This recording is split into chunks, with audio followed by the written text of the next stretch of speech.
Welcome to this week's edition of Flashback Friday, your opportunity to get some good review by listening to episodes from the past that Jason has handpicked to help you today in the present and propel you into the future. Enjoy. Welcome to the Holistic Survival Show with Jason Hartman. The economic storm brewing around the world is set to spill into all aspects of our lives. Are you prepared? Where are you going to turn for the critical life skills necessary to survive and prosper? The Holistic Survival Show is your family's insurance for a better life.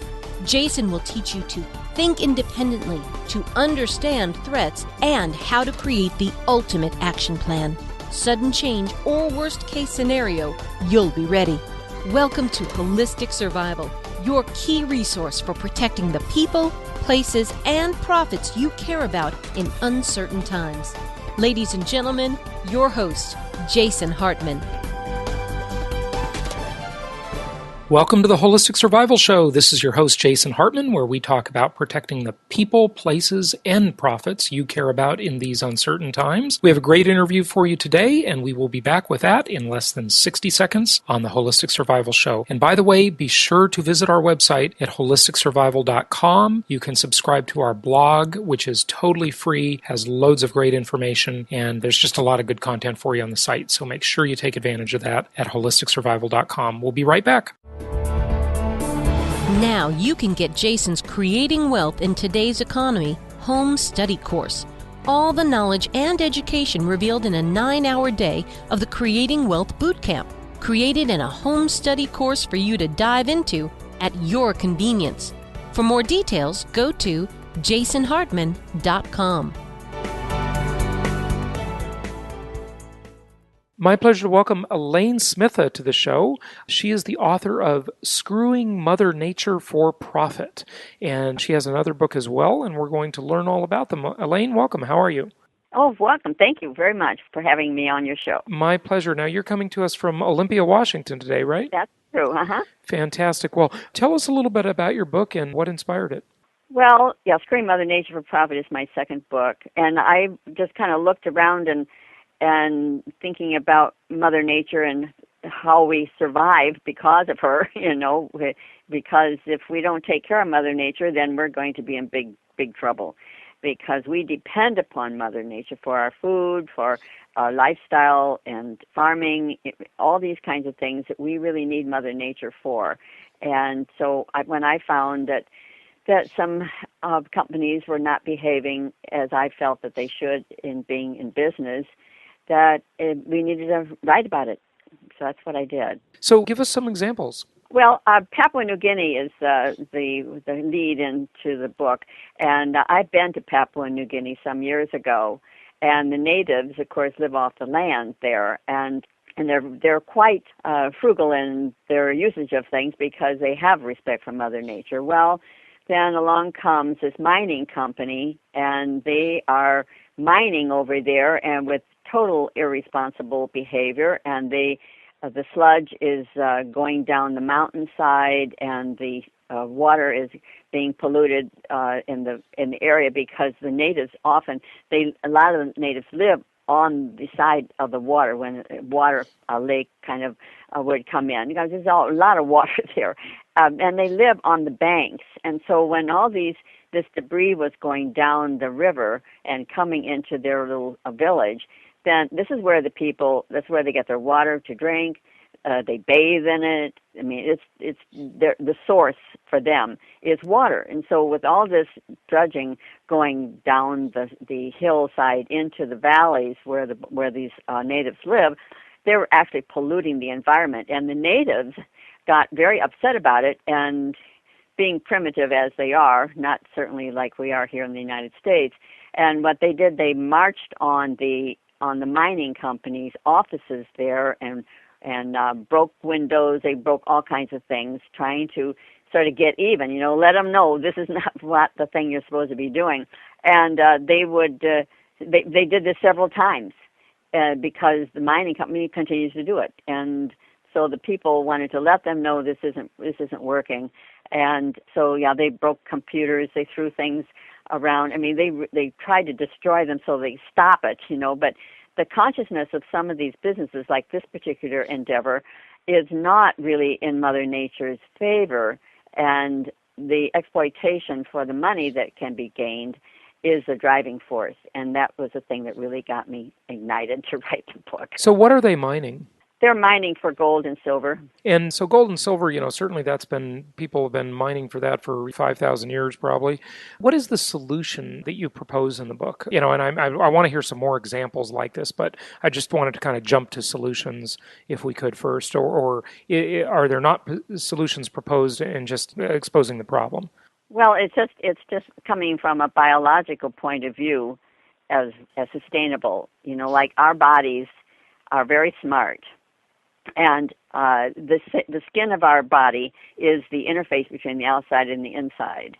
And so that's why when you touch someone or you touch something, you feel it, you know it's there. Well, I take this model and apply it to business, seeing that business needs to be more conscious about their behavior and that their actions are affecting everyone inside, like our body would be. And so I use that as a comparison because it's a viable one. And it's accurate. And so I'm hoping that the corporations would wake up and be more conscionable about their behavior and what they're doing to Mother Nature's environment. We only have one planet to live on. We have not found another planet yet to move to.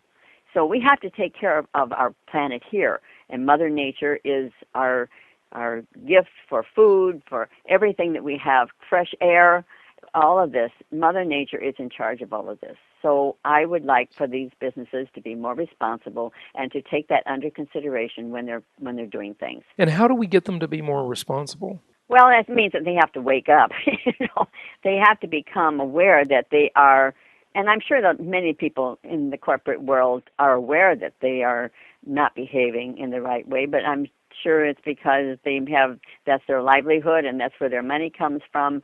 But I think you have to get the corporate consciousness itself to change the way they do their business. But what I'm saying, Elaine, is what is going to cause them to do that? I mean, if you're in the mining business, you know what you're doing. I mean, you know your business if that's what you do, or in any business, everybody knows kind of it's pretty clear and obvious, I'm sure. It's not an accident, for example, right?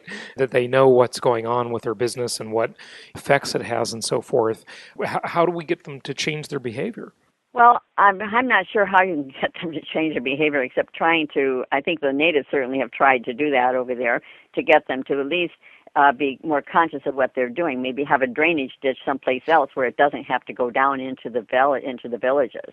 That could be a way that they could solve that problem without having to... But even if they did that, it's still going somewhere, right? Well, the water would be, yes. I mean, it rains a great deal. When you say, and you're talking about the polluted water, right? The byproduct of the mining. Exactly. Yeah. So I mean, that polluted water has to go somewhere. Water doesn't just disappear.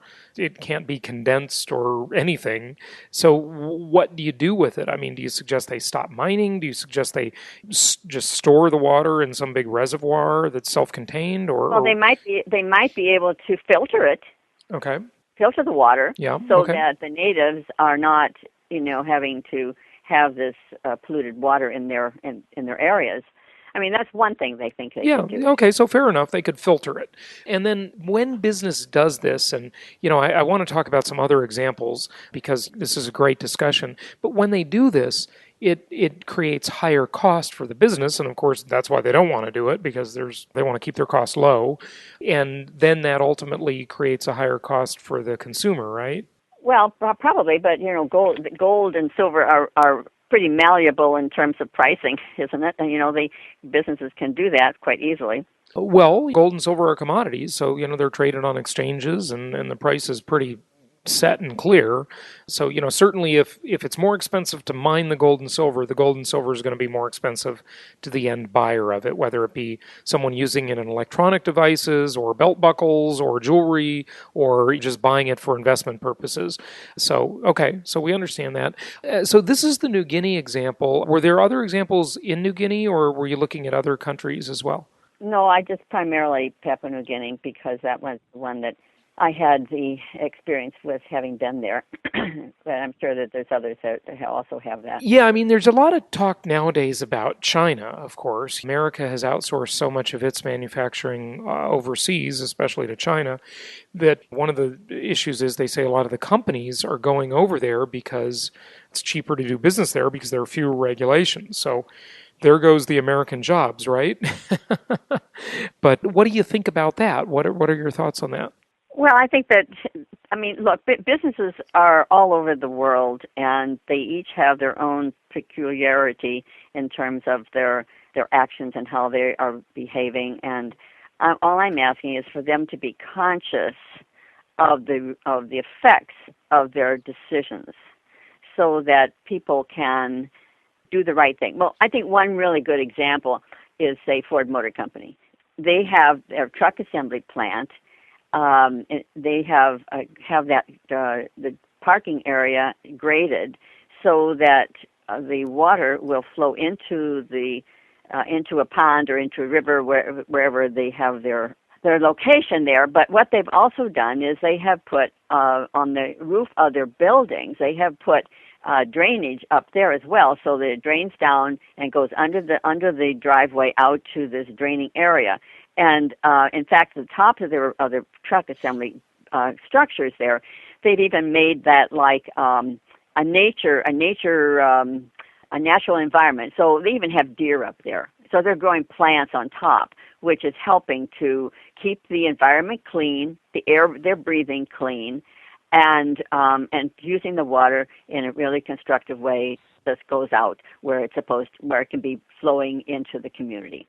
And I think that's very responsible. Right, right. And you think that really the U.S., like this whole thing I just said about China, I mean, these companies are doing a lot of this in third world developing countries because they can get away with it, right?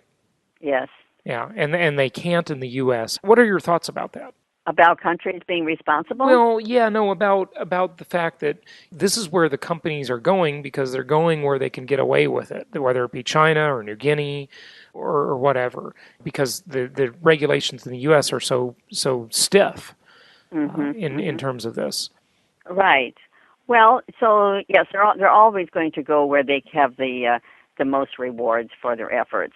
I mean, that's the way it's been. They're using cheap labor in some of these countries, especially some of the third world countries, and they use the women a lot of times are raped by the men, and they live in a house all together. I mean, it's just so abusive in that regard, and they'll work these workers, especially in China. I've been to China. I've seen their factories. I've been in them, and yes, and they really do work them, and they work them long hours. So the question there, you know, I've had a struggle in terms of how I think about this. A very good documentary that you would really like is entitled Life and Debt. It's about Jamaica and how the World Bank went into Jamaica, and, you know, the documentary takes the position that they really pretty much they screwed the country over, basically, and how they have these zones and these factories where people are working incredibly long hours, poor conditions, Yes. etc. But what I keep struggling with is this, Elaine, and I just don't know how to come to terms with it. Maybe you can help me. Is that before that, they didn't have any real economic development in their country, and they didn't have any jobs at all. So the people aren't being forced to work there. No one's holding a gun to their head. They could live, I guess, the old way they used to live as very primitive peoples, like they probably did in New Guinea before this mine came along. You know, so I just I struggle with that. I don't know what is the right way to think about that. They keep saying that the conditions caused by big globalist industry and capitalism are bad, and they're just not good enough, and it's not fair, and they're doing all these bad things. But no one's forcing those people to work there. The question is not how bad is it compared to, say, the U.S. The question is how bad is it compared to what they had before. I think that might be the right question. Is it an improvement on what life used to be, or is it worse? I think so. I can remember being in China many years ago, and the villages, and, you know, they have limited housing there, and they were cooking outside, had their had a fire, and that's how they were cooking their food, and even a pot of tea. And yes, and so they were living in a very primitive environment. And even, gosh, I was there, as I say, many, many, many years ago when even like in Shanghai and the big cities, Beijing, I mean, there were no cars on the road. There, people walked there, and if they were outside at all, I mean, it was just amazing. And of course, now it's it's flourishing, and they are, and it's a lot more polluted because of all those cars, polluted. right? Yeah. Yes. So when were you there in the 80s, for example? Yes. Yeah. Right. Yeah. Yeah. Late 70s, I think. As soon as it opened up. Totally different world nowadays, no question about it. Oh, very much, yes. Yeah. Yes, I was in China last year, so very big difference. So I mean, yeah, that's a great contrast for you, because a friend of mine, he was there in the 80s, and he saw it the old way just as it was kind of starting to, it was just the beginning of the real changes. Of course, I mean, it was 10 years after Nixon sort of opened China, if you will. Right. But what are your thoughts? I mean, is it like looking back and seeing that contrast of how China has changed, would you say that you're pro-globalization and pro-development or anti-globalization and development? Because certainly it wasn't as polluted as it is now, but then again, a lot of the perks of progress weren't there either. Well, I think that I don't. It's a very interesting question, because when I think about how the whole, shopping centers now are all over. We didn't used to have shopping centers, and now in China they have big shopping centers, and that's very different. And from what it is, what it was before, and people have. I'm sure they have adopted the Western ways, because when you see the pictures of it there now, it's pretty much Westernized.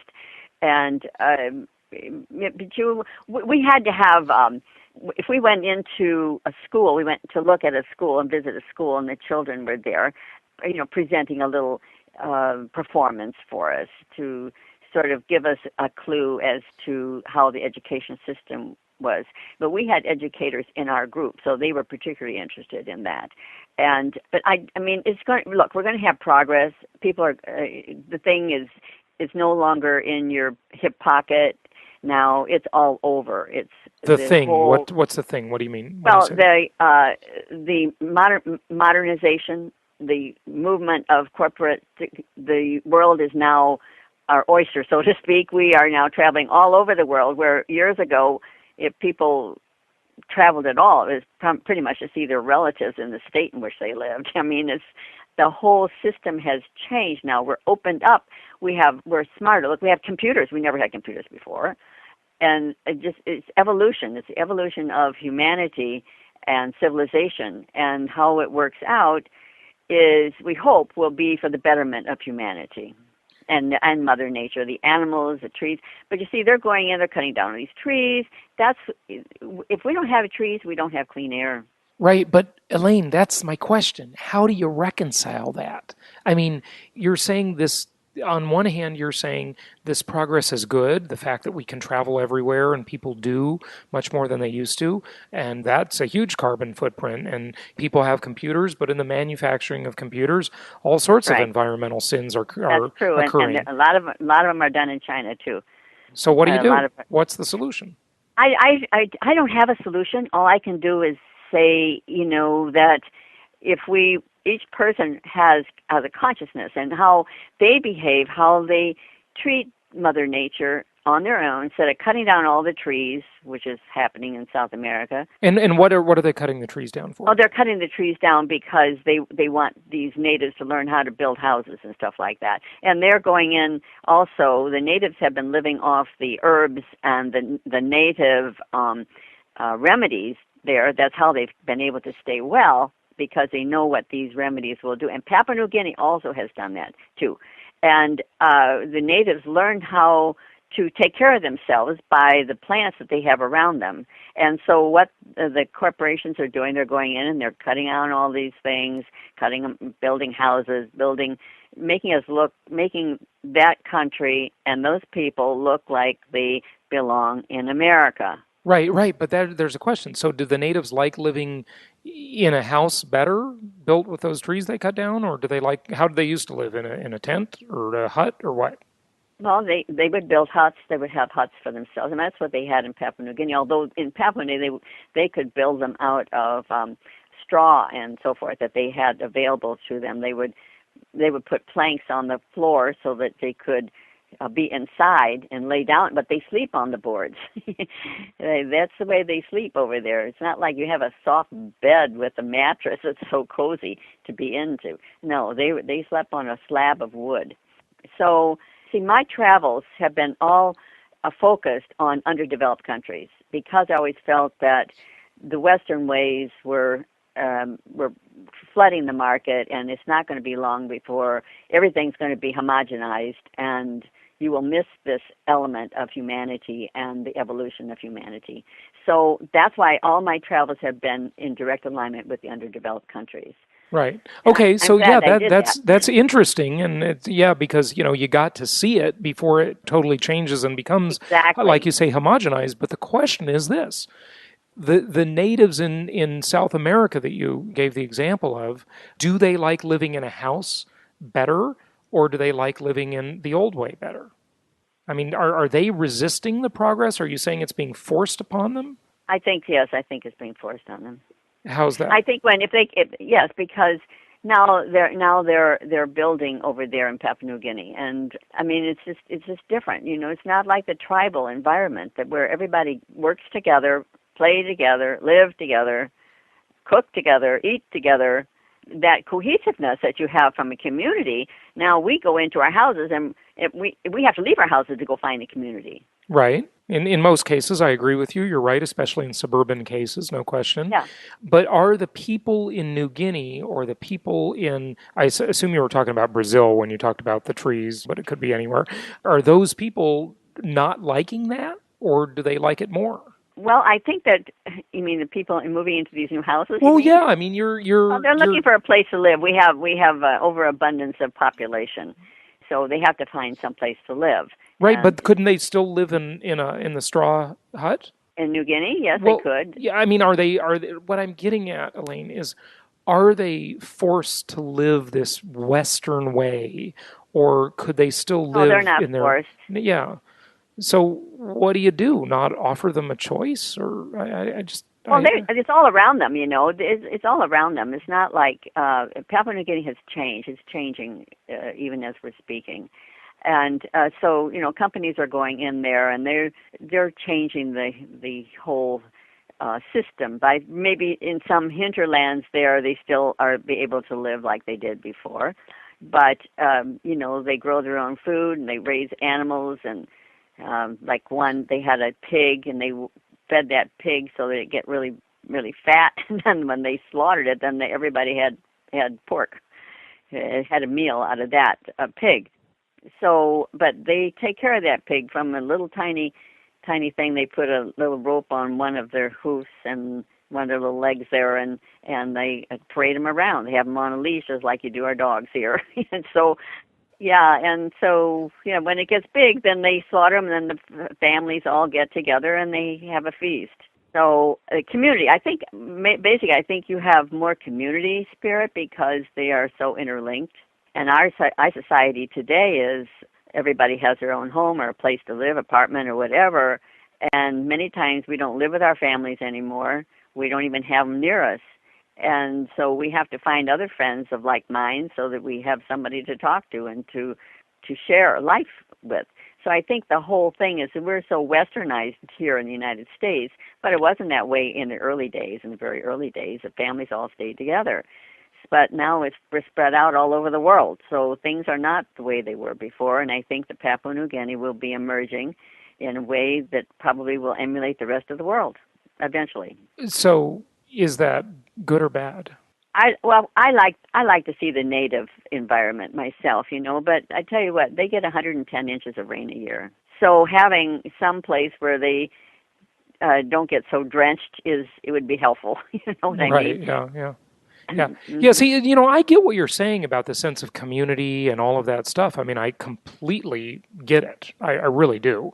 I think that the richer and more prosperous a culture becomes and the more westernized it becomes, those two are pretty synonymous most of the time, the more isolated and detached it becomes. That's no question about it. But the fact is, even though you personally are interested in that and you like visiting those places and you sort of are nostalgic about that, I mean, you don't live like that.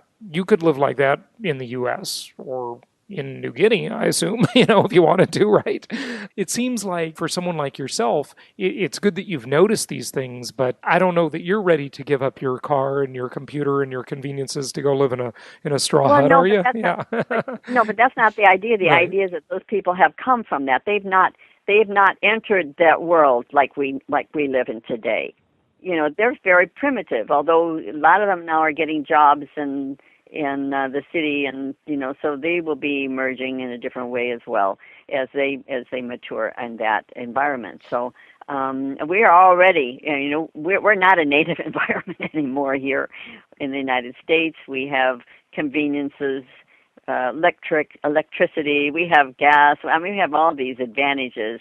But it didn't start off that way, one little step at a time, Right, but, I can't help but think there might have been someone 150 years ago, like yourself, who was thinking the same thing maybe 200 years ago, about as America was sort of being built, if you will, thinking, gosh, now we've got to cut down some trees to build some houses, and that whole sense of community, the concept of the pilgrims getting together for Thanksgiving dinner. I mean, that's an obvious image in everybody's mind.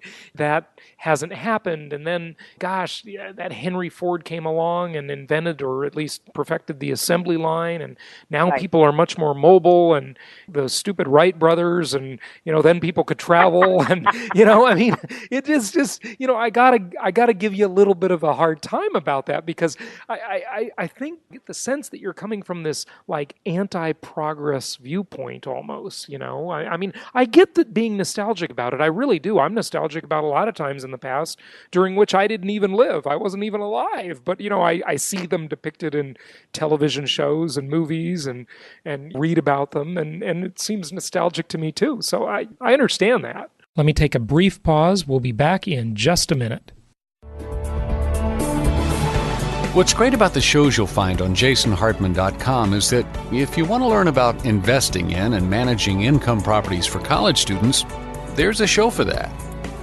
If you want to learn how to get noticed online and in social media, there's a show for that. If you want to know how to save on life's largest expense, there's a show for that. And if you'd like to know about America's crime of the century, there's even a show for that. Yep, there's a show for just about anything. Only from jasonhartman.com. Or type in Jason Hartman in the iTunes store.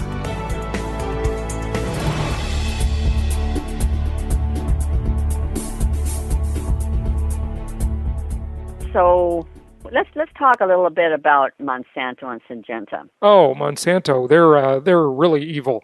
They do a lot of the hybrid seeds. That one's just got my goat, I'll tell you. Yeah. Tell me about it. Sure. Well, Monsanto and Syngenta, they're two different companies, and they are genetically altering the plant genes, so the farmers must always forever purchase their seeds to survive. Yep, they've got a built-in annuity for themselves. Mother Nature makes the seeds for us so that we are guaranteed a harvest next season. But these companies want to control the seed acquisition. So they're altering the genes so they cannot reproduce, which forces people to have to buy seeds. Well, that's not the way Mother Nature intended it. I couldn't agree more. I have big issues with corporations patenting things like the genome and seeds and all of this type of stuff. However, just to play devil's advocate on that for a moment, it used to be years ago, before companies like Monsanto came along and did this, that the crops were not as resistant to drought.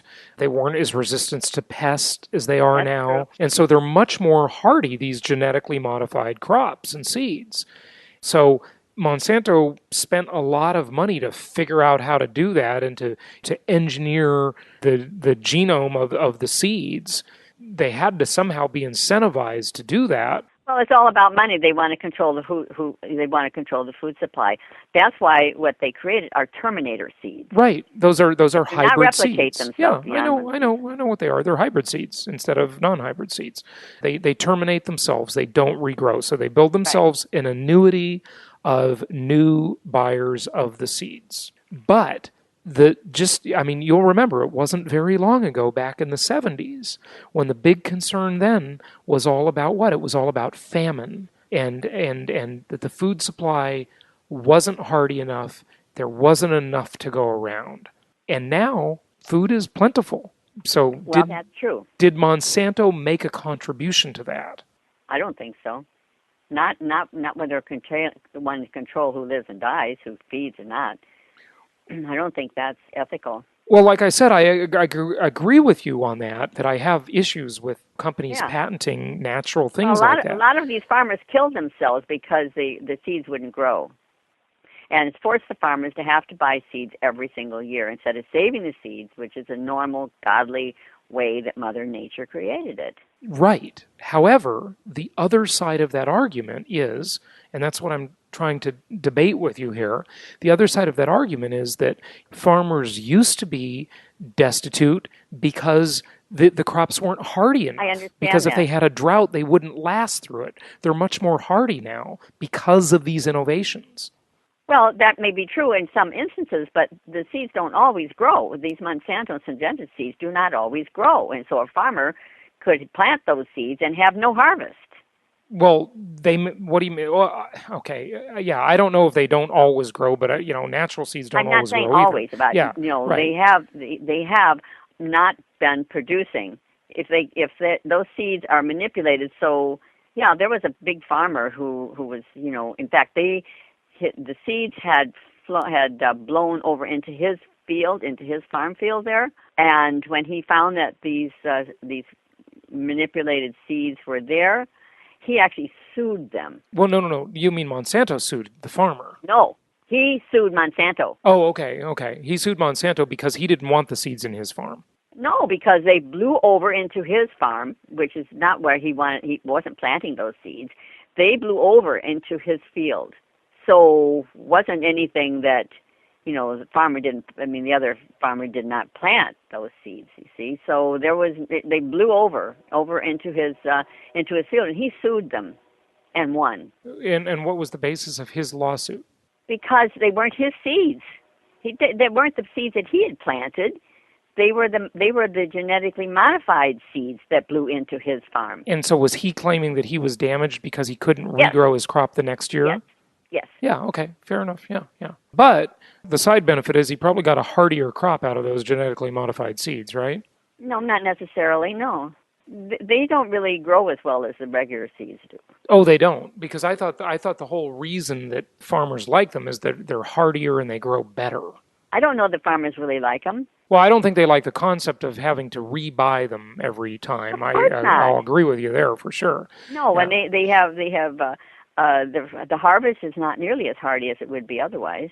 Well, I beg to differ with you there. The claim is that the harvest is... How come these farmers were killing themselves because the seeds wouldn't grow? Well, I don't know about an individual thing like that, but all I do know is that and I hate to defend them, by the way. I just want you to know that. I hate to defend Monsanto because I think patenting natural things is just fundamentally, I have problems with that.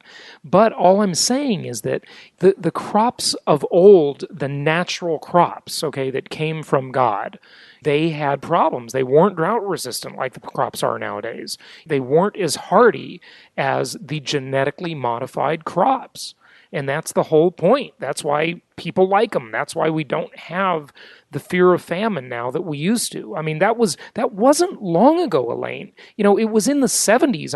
As a little kid, I remember hearing this stuff. Look at all the movies that came out of the 70s, like Soylent Green and all these, movies about the world ending and famine and people starving to death and, how the world can't support more than 3 billion population when we top that number in the 60s. there's this innovation has solved a lot of that problem. I mean, that there is a side to that. And the farmers saying that they don't like it, they don't like the fact that this is now monopolized by Monsanto. And I don't like it either, just so you know. But there are benefits. They've got benefits. And somehow a company like Monsanto had to be rewarded with a patent in this case. Oh, yes, to pay for the cost of all that research and development to figure out how to make drought-resistant crops. How to control the food supply. No, it's not just about control. Yes, it's how to have the food supply because yield more food. Who really farms and he uses the natural seeds, the seeds that he gets from that last crop, he can plant the next year free. You're right, but you're not listening. That's not the whole story. You're saying. You're saying it's an undependable crop harvest. I got that. Yeah, okay. But that's not always the case. Now, could be in one particular area. Maybe it's the soil that's not rich enough. Well, I'm sure there are many factors. For years dealt with this, and I think it's just a monopoly that somebody's controlling our food supply. Yeah, I mean, I don't like it. This is why I'm upset with the Obama administration for these various laws that they passed. I mean, I think it's the former CEO of Monsanto is now Obama's head of agriculture. I mean, I saw that. It's absurd. Outrageous. Okay, Outrageous. He's totally in bed with the corporations, and people act like he's some fighter for the little guy, and nothing could be further from the truth. But that's why people should be able to locally grow foods, and Absolutely. To have farmers markets, and the government has attacked that. Open-pollinated seeds to do that. Well, you can get those seeds. It's not like they don't exist. Yes, you can open-pollinated seeds. Yes, you can. Yeah, they're out there. They're just not as hardy as the Monsanto modified version. Exactly. Yeah, that's the benefit. Well, yeah, this is an interesting debate. I'm just trying to get you to see the other side of it, which I don't even always agree with. I'm just so that's all I'm trying to do, Elaine. But tell people where they can get the book or your two books. What's your other book called? My book the first book is If You Make the Rules, How Come You're Not Boss? Okay. Minding Your Body's Business, and it's about self-healing. And I'm sure that the bookstores have it, and they may have to order it, but they do have it. And the second book is Screwing Mother Nature for Profit. Okay, and where can people get it? Give out your website. Oh, my website is ElaineSmitha.com, but they can get it on Amazon. They can get it at any bookstore. It's available. And have you published it on Kindle, by the way? Are yours available on Kindle? No, yes, it went on Kindle. Watkins Publishing out of London published the book, and they're owned by Barnes & Noble. Okay, fantastic, because I didn't want you to be cutting down any extra trees, okay? I know. To make all that paper for your books, all right? But there's a lot of environmental sins created in making Kindles, too, I'm sure. I have no doubt about that. So it's an ongoing problem. It really is. But Elaine Smitha, thank you so much for joining us today. Anything in closing you'd like to say? Oh, no, I just like for people just to be awake and aware and pay attention, be kind to Mother Nature, be kind to themselves, and give themselves a great big hug. Put your arms around yourself and give yourself a hug. Good stuff. Well, thank you so much, Elaine. Appreciate you joining us today. Okay, thanks so much. It was great talking with you. Likewise.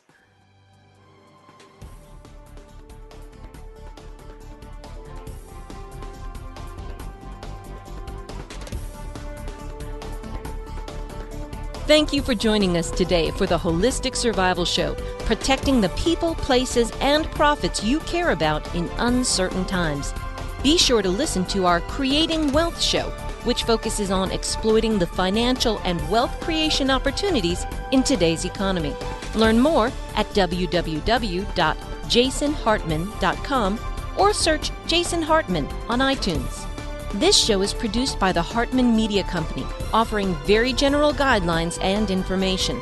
Opinions of guests are their own, and none of the content should be considered individual advice. If you require personalized advice, please consult an appropriate professional. Information deemed reliable, but not guaranteed.